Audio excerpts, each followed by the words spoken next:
What's up, the world? It's your boy Tommy Mab, and I just came in because you know how I am. I don't generally speak every time, but I speak a lot of time, and a lot of times every time. So I guess in a way it is every time. But today, I want to speak about a fallacy, a bullshit, a non-truth.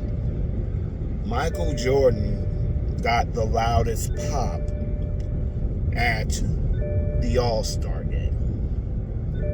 It's the dumbest damn shit I've ever heard in my life. Okay, first and foremost, Jordan was the last person called. Anybody who doesn't understand what that means generally you get down to the bottom one, and then everybody rises and claps because they're essentially clapping for everybody because you're the last one. Guarantee you, if LeBron would have went last, the volume would have been the same. Okay? Two, the idea that, it's in LeBron's hometown, so therefore people travel from all over the damn world to go to All-Star Weekend, okay? It's not just Cleveland people. And a lot of Cleveland people probably can't even afford to go. But that's not even the point. Somehow, Jordan getting a pop when every damn person in the arena got a pop when their name was called. It's like, they went crazy for no, Michael Jordan was the last one, you dumbasses. Whenever they're the last person, people clap. It's like, yeah, this is the top one. Okay, he's the last one. It's not some belief that everybody who clapped for him believed he was the greatest basketball player to ever play the game. Not to mention, I don't even think the pop was some crazy pop outside of, like I said, believing that it's just the end. I didn't even think none of it until I went on Twitter and saw dumbasses acting like it meant something. You know what I'm saying? Like, this is crazy. The only thing it shows is how desperate Jordan fans have really gotten. Like, this shit is getting pathetic and sad. You know what I'm saying? Did you see that? Jordan got a pop. Bro, seriously, that's what we're doing? Because Jordan got a pop in Cleveland. So now, let's just say, for argument's sake, even though shit doesn't mean anything, and he didn't get a louder pop, he got a loud pop. But let's just say he just had, he had a louder and longer pop because he was the last damn person they called. But regardless of that, let's just say that your theory somehow makes some type of sense, right? The fact that in Cleveland, Jordan got a louder pop. Now we've somehow graduated to, well, if Cleveland says Jordan's the best, he's obviously the best. When the hell did that become the narrative? Because I guarantee you, if LeBron James was still on Cleveland, he would have got the loudest pop. But you still gonna have some people who are going to be salty LeBron left, whether they are still salty or not. They're still gonna be salty he left, but they're gonna still appreciate everything he done for Cleveland. So beyond that, do you truly think that because Cleveland fans clap louder, because once again, you have to be asserting that everybody who clapped for Jordan somehow thought he was the GOAT. It doesn't translate. I can clap for someone and not think that they're the GOAT. Now, there are people who were clapping for him who thought he was the GOAT, but truly, there could be people who clapped for him and didn't think he was the GOAT. There could have been people who clapped for him because, as I said, he was the last person called. They could have clapped for him because they thought he was a good player. They could have clapped for him because they just thought, like, okay, well, they put him at number one. But as I said before, the problem with Jordan fans is they have nothing to fix Michael Jordan's resume, right? They can't update Michael Jordan's resume. His resume is what it is. And so they can't. LeBron just is constantly updating his resume, constantly going out and doing crazy shit at this age and crazy shit at that age, and about to be top 5 in assists, not top in points. I mean, it's no damn way you're gonna have an argument to say Michael Jordan is better, right? Only thing they can hold on to is cultural impact, right? Which, once again, you can make the argument LeBron has made as far as cultural impact. LeBron has been seismic. I mean, LeBron's the first of his kind, right? I mean, you could say Lou Alcindor, but Lou Alcindor, media wasn't as advanced as it was when LeBron came out. And you got freaking interviews with LeBron when he was 15 years old. The people already touting him to be the next Jordan. Stories of him and this person and that person and videos. LeBron is a different breed. You know what I'm saying? Like, you're never going to have another LeBron James. There will never be another LeBron James. And the problem that people get lost on is the fact that because his narrative has always been so intertwined with Michael Jordan, they start to intertwine his legacy and Michael Jordan's legacy. And that's just stupid. Because he's so good, people obviously started comparing him to Jordan at a young age. But that doesn't necessarily mean that somehow people, all his legacy did was further Michael Jordan's legacy, because the majority of the time you heard LeBron James's name, you heard Jordan's name. So in a way, at first it started out that LeBron was an extension of Jordan, and then it migrated to Jordan being an extension of LeBron. Because at the beginning of his career, Jordan fans couldn't stop comparing him to Jordan. At the end of his career, they started saying, don't even compare him to Jordan. But you were fine when he was a 20, 21, 22-year-old comparing him to Jordan, when Jordan had finished his career and clearly had a better resume, right? But when his resume started to just obliterate Michael Jordan's, now all of a sudden don't compare him. Why can't they be compared? Oh, because Jordan's clearly better. Jordan's clearly not a better basketball player than LeBron. There's no fucking way you can make that argument. He's smaller. LeBron's just as athletic. He's smaller. LeBron's a better passer. LeBron's a better rebounder. LeBron's a better freaking attacker of the rim.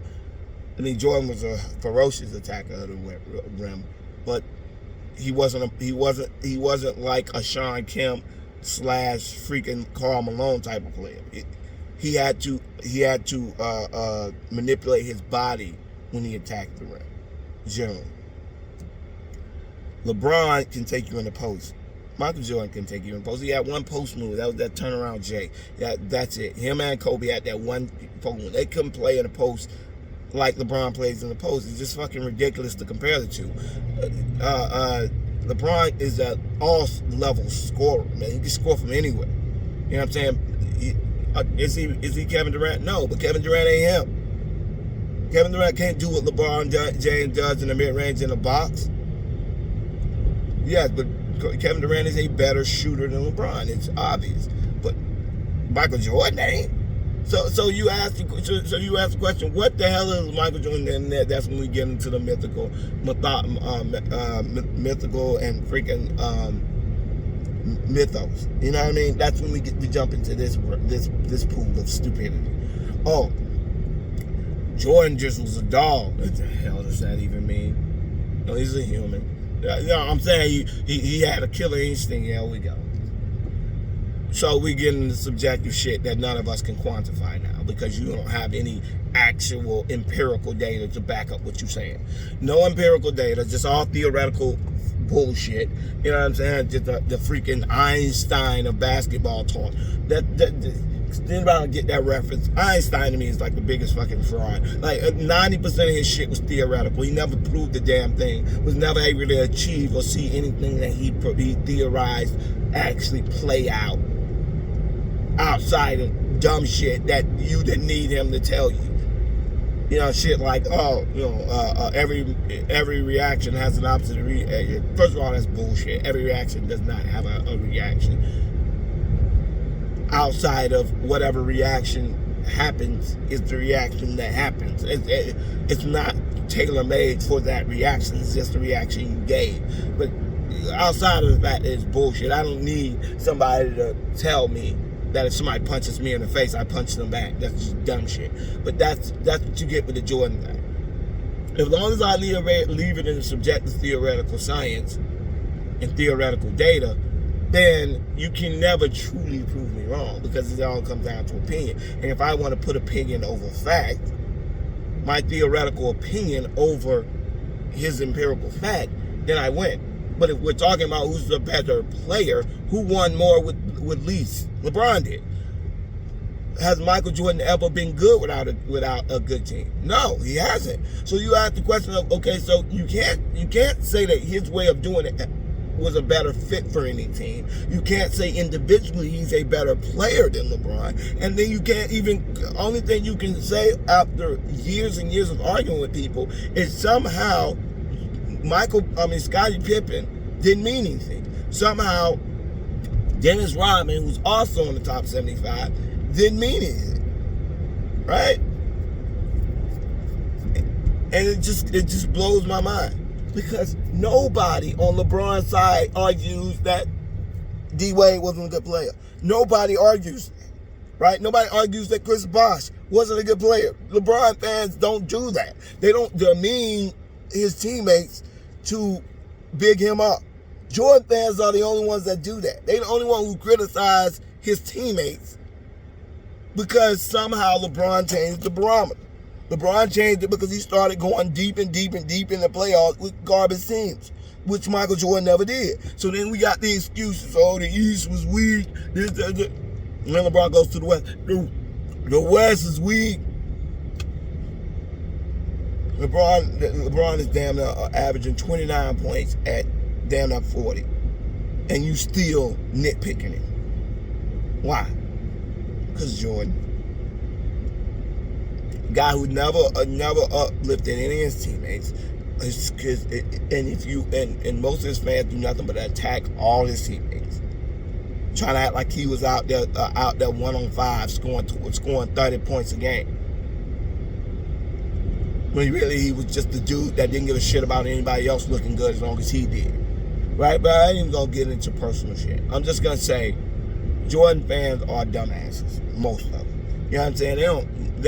90% of the things they argue are subjective. Nothing's empirical. Nothing is this, look at this, it proves this.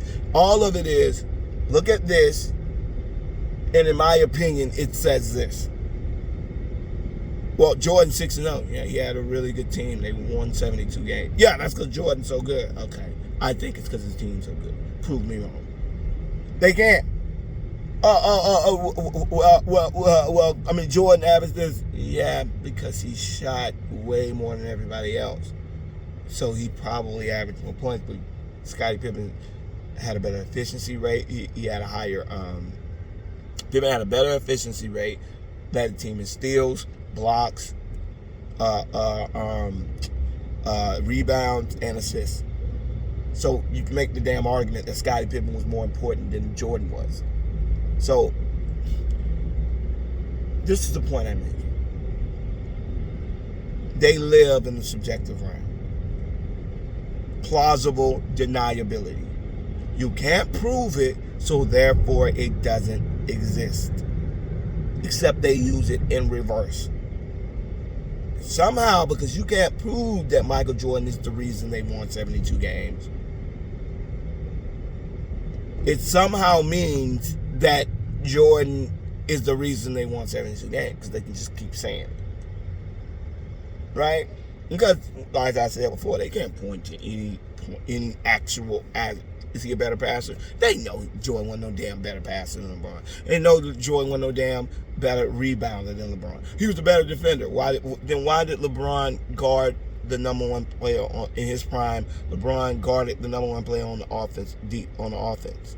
Jordan never did that. So if you believe Jordan is a better freaking defender, he won 9 times defensive MVP because he generally played two guard. Majority of the best defenders in that time were guards. Your Gary Paytons, Sam Cassell, those type of defenders, right? But the guard position wasn't really the defender position then. right? Because it was more man to man. You couldn't run zone. So the guards generally stayed out in the flank, and the majority of the defensive people were the 3, the 4, and the 5, right? Scottie Pippen's position, Dennis Rodman's position, and the center, right? Jordan generally guarded like the 3rd or 4th best person on the offensive side. He generally never took on the top point, the top player. And just because he was on the all defensive team at a position that's way less competitive, doesn't mean he's a better defender than LeBron. But once again, we get back to the subjective shit. Oh, well, Jordan was a better defender because he won more. Yeah, but they played 2 completely different positions. So how can you say, you trying to tell me if LeBron played 2 guard, he wouldn't have been a 9-time defender, defensive player, defensive team? I mean, he was a 6 or 7-time defensive on the all defensive team in the most stacked position in the league, the 3 and D, the hardest, the one with the most with the most people competing with him. So if he could get that 6 time, he damn sure could have got there 9 times at the 2 guard position, because he would have been guarding players that are not as big as he is, and who are generally not as athletic as he is.